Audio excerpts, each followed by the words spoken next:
Ako si Bea. Sabad sa bahay, pero masipag maghanap buhay. Tara, samahan niyo ako. For today's video, ganito po ang gagawin natin ngayon. Magigiling po tayo ng baboy.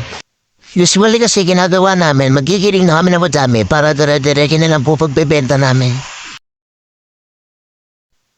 Minsan si Papa gumagawa niya. Pero pag ako yung pre, ako rin ang gumagawa. Pero mas madalas si Papa talaga gumagawa niyan kasi ako may mga ibang bago yung ginagawa. Tulad ng pag-aayos ng mga karne, pag-aayos ng mga kahon, tsaka pagbebenta. Minsan lang talaga ako mag-video dito kasi nahihiya ako pag maraming tao. Nahihiyain kaya ako sa personal, alam niya ng iba. Ayan, tapos na natin kaya atin. Gigilingin na natin yan. Ito nga pala yung gilingan natin. Pagpasensyahan nyo na kung hindi ako nag-gloves. Mas mahirap kasi talaga hawakan ng karne pag naka-gloves ka. Lalo na pag nag-chat to. Mahirap naman kasi talaga magtagtag pag naka-gloves ka eh. Alam niyo na mga nagtitinda ng baboy.